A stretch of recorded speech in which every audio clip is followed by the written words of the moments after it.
Say this. This was one of the most difficult decisions that I had to make. I studied it long and hard, read the agreement a whole bunch of times, had many meetings and interviews with people on both sides, including 3 classified briefings where you can ask questions that are not in the confines of the document but very relevant to making a decision. And I have found when it's such a difficult decision as this one has been, you got to study it carefully, come up with a conclusion, not let pressure, politics, or party influence your decision, and then do the right thing as one sees it. Well, that's what I've done, and I will support the motion of disapproval against this agreement. I do it basically for 3 reasons. I outlined this in a document that is on Medium. So anyone can go to Medium or to my website and see my reasons in some detail. But there are basically 3. First, in terms of Iran during the first 10 years of nuclear weapons, I found the inspections regime not anywhere, anytime, but with lots of holes in it.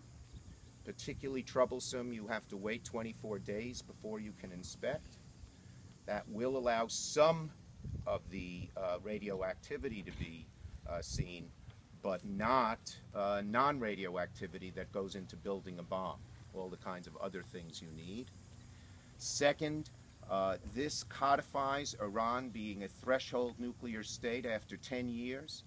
If you believe the Iranian regime may change, then you say, okay, it's a gamble. But if you think they're going to be the same horrible regime they are now, you don't want the United States and the other nations of the world putting the stamp of approval on Iran being a nuclear threshold state.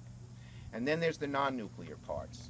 Iran will get all sorts of money once the sanctions are lifted, and they will use too much of that money, in my judgment, to create real problems in the Middle East. They'll fund Hezbollah and the Houthis in Yemen and Assad in Syria.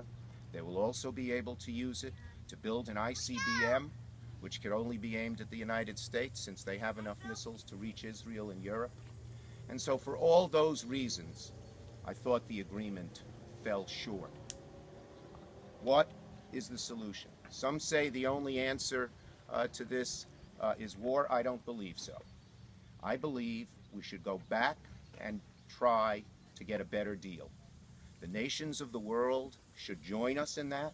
We have something called secondary sanctions, which got them to the table the first time and can be used again.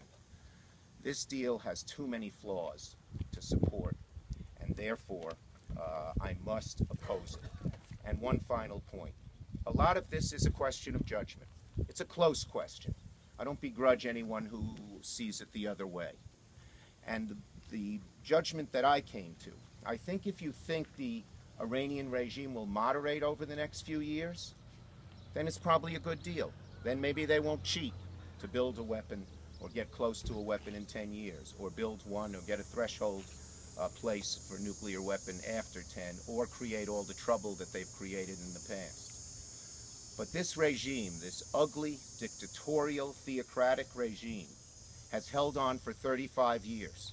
And the odds are too great they'd hold on another 10 or 15 or 20 and try to use this agreement, unfortunately, to achieve dual goals, getting rid of the sanctions, but still creating trouble, nuclear and non-nuclear, in the Middle East and around the world. Senator, did the White House ask you to hold off on this announcement at all? Look, what I did is I studied it carefully and came to a decision and then announced my decision. That's what I said I was going to do all along. Did you notify the White House before you announced it publicly? I did. When did you talk to them? I talked to the White House Thursday evening. It somehow leaked out Thursday night, but I made it public. My intention was to make it public Friday. Once it was leaked out, we just put my statement on the Medium website. Do you have any idea any inkling on how it might have leaked, or does that even matter? Don't know. It doesn't really matter to me. Senator, do you think going back to the drawing board to make a new deal is realistic? I think given the many holes in this agreement, it's worth the chance to do it. It'll be hard. Getting the other nations first, if we don't go for the deal, U.S. sanctions, which are the toughest, stay in effect.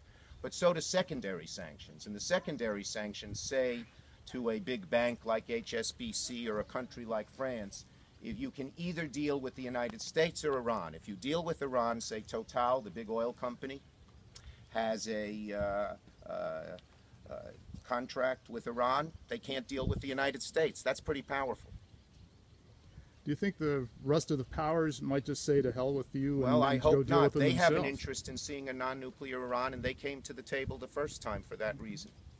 Okay? What do you think of the, Wait, I'm going to take him from the press first, sir. Okay? what do you think of the White House sort of suggesting since your announcement that maybe you shouldn't be the Democratic leader in the Senate anymore? Look, this is a decision of conscience, and my colleagues respect that as I will respect their decisions of conscience. So no, I don't think that means very much. Do you think they're the vote?